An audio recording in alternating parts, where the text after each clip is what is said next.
নতুন সরকার ক্ষমতায় আসার পর মানুষ আশা করছিল একটু স্বস্তির নিঃশ্বাস ফেলবে, কিন্তু বাস্তবে আমরা কি দেখতে পাচ্ছি? অর্থ ও পরিকল্পনা মন্ত্রী আমির খসরু মাহমুদ চৌধুরী খুব স্পষ্টভাবে জানিয়ে দিয়েছেন, দেশের অর্থনীতির কঠিন পরিস্থিতি সামাল দিতে ট্যাক্স বা কর বাড়াতে হবে। ট্যাক্স বাড়ানো মানেই সাধারণ মানুষের ঘাড়ে দ্রব্যমূল্য এবং খরচের বাড়তি চাপ। এর মধ্যেই বিদ্যুৎ ও জ্বালানি মন্ত্রী ইকবাল হাসান মাহমুদ টুকু আরেকটি ভয়ঙ্কর কথা বলেছেন। তিনি বলেছেন, সংকট উত্তরণে ঋণের বোঝা বাড়ানোর চেয়ে লোডশেডিং সহ্য করা শ্রেয়। তার মানে কি?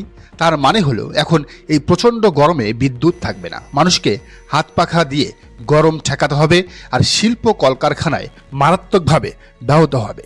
নতুন সরকারের জন্য এটি একটি ভয়াবহ বিপদের অশনি সংকেত। অর্থনীতি এবং জনজীবনের এই দুই খাড়া যদি মানুষের ঘাড়ে পড়ে, তবে বিএনপি সরকার খুব দ্রুত জনরোষের মুখে পড়বে।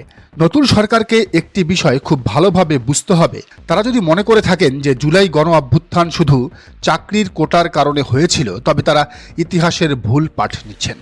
কোটা আন্দোলন দমনে সরকারের বর্বরতায় হয়তো চূড়ান্ত বিস্ফোরণ ঘটেছিল, কিন্তু মানুষ আসলে আগে থেকেই প্রচণ্ড ক্ষিপ্ত ছিল শেখ হাসিনা সরকারের উপর।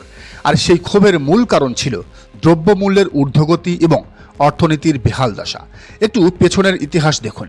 শেখ হাসিনা 2013 সাল থেকে পরের 9 বছরে দুটি ভুয়া নির্বাচন, গুম, বিচার বহির্ভূত হত্যা, গায়েবী মামলা এবং ডিজিটাল আইনের মাধ্যমে বাক স্বাধীনতা কেড়ে নিয়েছিল। মানুষ ক্ষিপ্ত হলেও তখনও কিন্তু তারা রাস্তায় নামেনি। কেন? কারণ অর্থনীতি তখনও ভালো ছিল, দ্রব্যের দাম কম ছিল। 2007 থেকে 8 সালেও ফখরুদ্দিন মঈনুদ্দিনের সরকারকে বিদায় নিতে হয়েছিল বৈশ্বিক মন্দা, চালের দাম 20 টাকা থেকে 40 টাকা হওয়া এবং সিডর ও বন্যার কারণে অর্থনীতি ভেঙে পড়ার কারণে। পেটে ভাত থাকলে মানুষ সাধারণত স্বৈরাচারও মেনে নেয়, কিন্তু পেট খালি হলে মানুষ রাজপথ কাঁপিয়ে দেয়। জুলাই বিপ্লব ছিল সেই খালি পেটেরই বিস্ফোরণ। 2009 সাল থেকে শেখ হাসিনা ক্ষমতায় আসার পর বিশ্ব অর্থনীতি ঘুরে দাঁড়াতে শুরু করে, জ্বালানির দাম কমে যায়। চামচারা একে বলতো হাসিনা ম্যাজিক, কিন্তু আসলে এর পুরোটাই ছিল বৈশ্বিক সুবিধা। সেই সময় একটি বিশাল নিম্ন মধ্যবিত্ত শ্রেণী তৈরি হয়, যারা খাওয়া পড়া নিশ্চিত করতে পেরেছিল।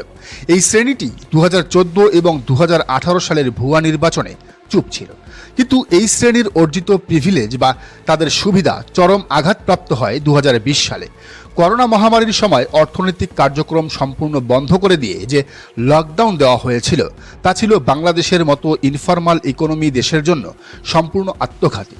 লাখ লাখ মানুষ কাজ হারায়, আর ঠিক সেই সময়টাতেই নগ্নভাবে প্রকাশ পেতে শুরু করে ব্যাংকিং খাতের আসল চেহারা। লকডাউনের পর এলো রাশিয়া ইউক্রেন যুদ্ধ, আমদানি ব্যয় বাড়লো, আর শেখ হাসিনার বড়াই করা $49 বিলিয়ন রিজার্ভ কমতে শুরু করলো। আর এই পতনের চেইন রিয়াকশনটা ত্বরান্বিত করলো এস আলম গ্যাং। তারা ব্যাংক থেকে হাজার হাজার কোটি টাকা ঋণ নিয়ে বিদেশে পাচার করায় রেমিটেন্স এবং রপ্তানির ডলার আসা কমতে শুরু করলো। আর ঠিক সেই সময় শেখ হাসিনার দুই অযোগ্য গভর্নর ডলারের দাম কৃত্রিমভাবে 94 টাকায় ধরে রেখে কফিনে শেষ পেরেক ঠুকলেন। আমদানিকারকরা ব্যাংকে এলসি পাচ্ছিল না, কালোবাজারে 127 টাকায় ডলার কিনতে হচ্ছিল, ফলে সব পণ্যের দাম হু হু করে বেড়ে যায়। অন্যদিকে রেমিটেন্সের ডলার দেশে আনলে ব্যাংক দিত মাত্র 94 টাকা। তাই প্রবাসীরা ব্যাংকে ডলার না পাঠিয়ে হুন্ডির মাধ্যমে কালোবাজারেই ডলার বেচতে শুরু করলো। পুরো অর্থনীতিটা এস আলম আর হুন্ডি ব্যবসায়ীদের পকেটে চলে গেল। অর্থনীতির পাশাপাশি জুলাই অভ্যুত্থানের আরেকটি বড় এবং নীরব কারণ ছিল প্রাকৃতিক, তা হলো এল নিনো। এর প্রভাবে 2018 সাল থেকে গরম বাড়তে শুরু করে এবং 2023-24 সালে তা চরম পর্যায়ে পৌঁছায়। তীব্র গরমের কারণে বিদ্যুতের চাহিদা দেশে বৃদ্ধি পায়, কিন্তু ডলার সংকটে হাসিনা সরকার গ্যাস কয়লা আমদানি করতে পারছিল না।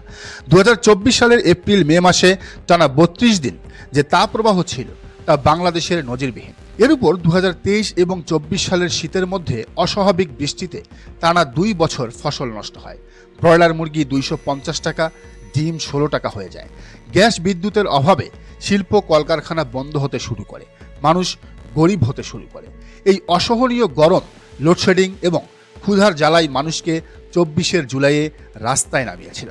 এখন অনেকে মনের প্রশ্ন আসতে পারে, ডক্টর ইউনূসের অন্তর্বর্তীকালীন সরকার এত সমালোচনা সত্ত্বেও কিভাবে টিকেছিল এবং কেন তিনি গ্রামে গঞ্জে এখনও এত জনপ্রিয়? এর উত্তর হলো, ডলার পাচার বন্ধ করার পাশাপাশি ডক্টর ইউনূসের কপাল ছিল অত্যন্ত ভালো। মহান আল্লাহর রহমতে এল নিলো বিদায় নিয়ে লা নিনা বা শীতকাল আসায় ডক্টর ইউনূসের সময়ে ফসল উৎপাদনের রেকর্ড হয়। 2025 সালে বছর জুড়ে মাত্র 2 দিন তাপপ্রবাহ ছিল, যেখানে 24 সালে ছিল 82 দিন।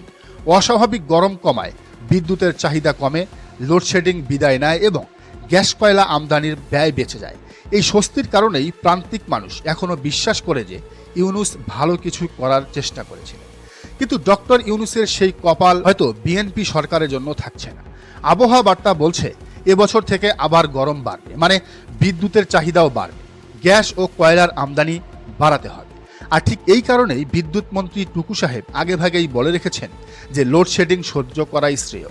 কিন্তু মন্ত্রী মহোদয় কি বোঝেন না যে শিল্পে বিদ্যুৎ গ্যাস দিতে না পারলে উৎপাদন ব্যয় বাড়বে, রপ্তানি কমবে এবং কর্মসংস্থানও কমে যাবে। আর কর্মসংস্থান না থাকলে অর্থমন্ত্রী খসরু সাহেবের ট্যাক্স দেবে কে?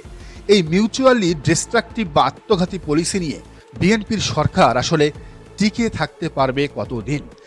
এতক্ষণ আমরা দেশের ভেতরের অর্থনৈতিক সংকট, ট্যাক্স বৃদ্ধি এবং লোডশেডিং নিয়ে কথা বললাম, কিন্তু তারেক রহমানের সরকারের জন্য সবচেয়ে বড় অশনি সংকেত বা বিপদের ঘণ্টা বাজছে দেশের বাইরে থেকে। খেয়াল করে দেখুন, বিশ্ব রাজনীতিতে এক নতুন মেরুকরণ শুরু হয়েছে। ইতিমধ্যেই পাকিস্তান এবং আফগানিস্তানের মধ্যে সীমান্ত সংঘাত বা এক প্রকার যুদ্ধ শুরু হয়ে গেছে।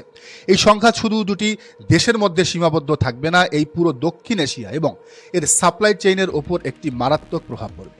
আর এই অস্থিতিশীলতা যখন বাড়বে, তখন বাংলাদেশের মতো ভঙ্গুর অর্থনীতির দেশগুলো সবচেয়ে বেশি বিপদে পড়বে। পাকিস্তান আফগানিস্তান যুদ্ধের পাশাপাশি আরেকটি বিশাল টাইম বোমা টিকটিক করছে মধ্যপ্রাচ্যে। যে কোনো সময় ইরান এবং আমেরিকার মধ্যে একটি পূর্ণাঙ্গ যুদ্ধ শুরু হতে পারে। যদি সত্যিই ইরান আমেরিকা যুদ্ধ বেঁধে যায়, তবে এর সরাসরি এবং সবচেয়ে ভয়াবহ প্রভাব পড়বে আন্তর্জাতিক তেলের বাজারে। বিশ্ববাজারে জ্বালানি তেলের দাম রকেটের গতিতে বাড়বে। আমরা একটু আগেই বলছিলাম যে আমাদের সরকারকে এই গরমে বিদ্যুৎ উৎপাদনের জন্য গ্যাস এবং কয়লা আমদানি করতে হবে। নতুন সরকারকে বুঝতে হবে 24-এর অভ্যুত্থান আবেগ বা কোটার কারণে ছিল না, এটা ছিল অর্থনৈতিক মন্দায় চাপে পড়া মানুষের বিস্ফোরণ। এই বিস্ফোরণ যাতে আবার না ঘটে, সেজন্য সরকারকে অবশ্যই ব্যাংক খাত রক্ষা করতে হবে। এস আলম বা বসুন্ধরার মতো বাটপার ব্যবসায়ীদের আর কোনো সুযোগ দেওয়া যাবে না। সাবেক গভর্নর আহসান এইচ মনসুরের শুরু করা অভিযান চালু রাখতে হবে। ডলারের সাথে আর কোনো এক্সপেরিমেন্ট করা যাবে না। বিদ্যুৎ খাত ঠিক রাখতে হবে। আর অবকাঠামো উন্নয়নে ধার করে হলেও প্রচুর খরচ করতে হবে, যাতে মানুষের পকেটে টাকা যায় এবং মানুষের কাজের সৃষ্টি হয়, কর্মসংস্থানের সৃষ্টি হয়। যদি সরকার শুধু ট্যাক্স বাড়িয়ে আর লোডশেডিং দিয়ে দেশ চালাতে চায়, তবে কি হবে তা তো জানা আছে, মানে পতন নিশ্চিত।